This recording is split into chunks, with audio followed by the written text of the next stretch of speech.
Hello, everyone. Welcome back. Today, we're going to go back to the London and I will show you another way you can attack against the main setup where black plays d5 on move 1 or move 2. And we're going to look at a part of the game played by Joseph Blackburn, who was a really good chess player, one of the best players in the world in the end of the 19th century. Blackburn actually started with knight f3. I had the conversation with someone about the London, and the argument was that the London only starts with moves d4 and bishop f4. That's not true. uh, the London is much more flexible. Blackburn in this game started with knight f3. Black played d5. Blackburn played d4. Knight f6, very natural moves. And now Blackburn turned this into the London. Bishop f4. Black plays e6, which in my opinion is a little bit premature because it blocks this bishop from coming out. I would say much more flexible move is pawn c5, but this is fine. Now we go back into the main London, pawn e3, bishop e7. Notice Blackburn does not play c3 yet. There is no reason to play c3 right now because there is no c5 on the board yet. And black, for example, can play c6 himself, in which case you do not want a rival boring setup of pawns on c6 and c3. So Blackburn is keeping an option open of playing pawn c4.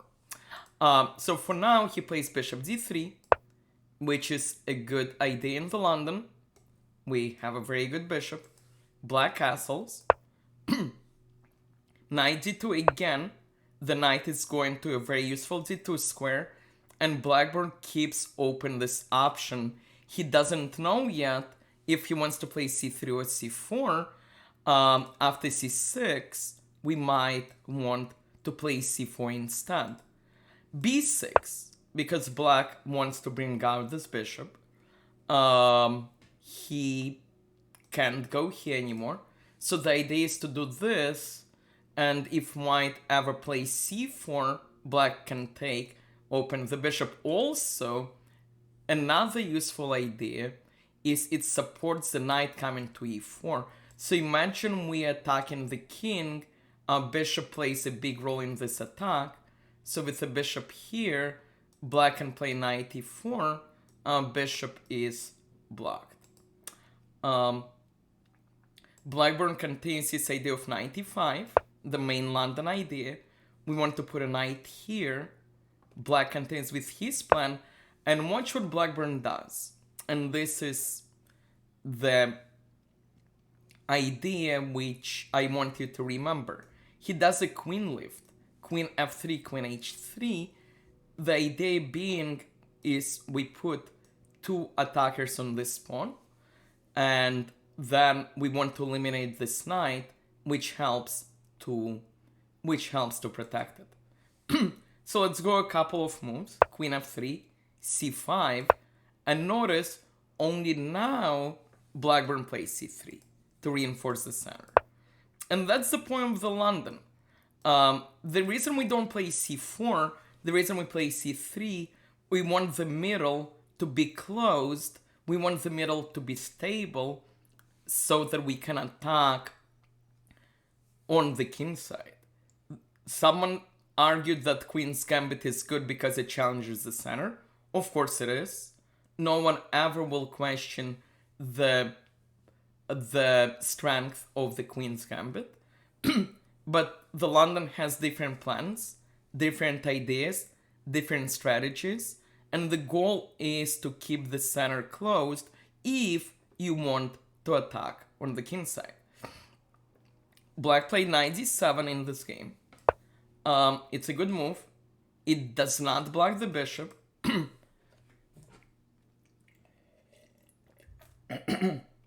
Sorry. It also reinforces the knight. So if we want to take it, black can take back. It also sometimes prepares to bring the knight to f8 and defend this way. Okay, Blackburn continues with his plan. We have a combination on this, combination of the queen and the bishop on that pawn. So we would like to do something about it. Another idea, now that we brought our queen, we can bring our knight and bring the knight here, which will triple attack this pawn. We also have ideas of g4, g5. So remember this idea of queen f3, queen h3. In the game, black plays rook e8 to prepare knight f8 and defend this pawn. Blackburn plays knight f3, and now there is yet another really cool idea. And let me show you what this idea is. Let's pretend black is just oblivious to what we are doing. Let's say he just plays a6 to expand. We have this beautiful sacrifice. Knight takes, and the logic is, if black takes, we have yet another beautiful sacrifice of queen e6. What's the point? Well, the point is, if he takes, knight g5 it's a checkmate. One of the most beautiful examples of attacking with the London. Now let's go back. Black does not have to accept the sacrifice. He can drop the king. But now we have simply knight g5, threatening checkmate, and good luck stopping it. It's game over. So remember this pattern of sacrifices. When your queen is here, it doesn't just hit this square, it also hits this square. So keep that in mind. In the game, black plays knight e4, which is the point of bishop b7.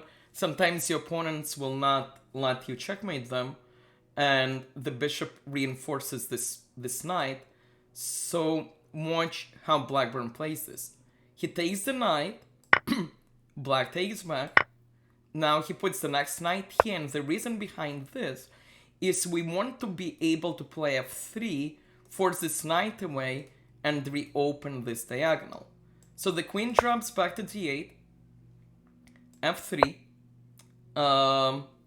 the knight goes back to f6. Notice black played very natural moves and white is already +3. And now we have several ways to continue our attack. In the game, Blackburn play knight g4 with the idea to get rid of the knight. We can also pawn storm, play g4, g5 to dislodge the knight this way. And also notice another important idea is the power of this bishop. Like for example, let's say we play g4 with the idea of g5, and black plays g6. Now we can actually win a piece. We can play bishop b5, attacking this rook, and the problem for the rook is if it goes here, we can play bishop h6 and win it this way. And so I don't want to show the full game because this game lasted many moves. But what I want you to remember is several ideas. Idea number one, do not rush with playing c3. C3 is very useful if they play c5. Otherwise, you might want to play c4 yourself. Idea number two, remember the knight always goes to e5 if you're trying to attack. And remember the connected idea of bringing the queen to f3 and h3.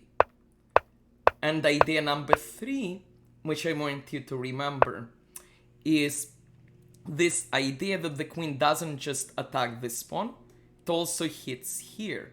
So at the right moment, if black is not careful, we can sacrifice and even sacrifice for the second time.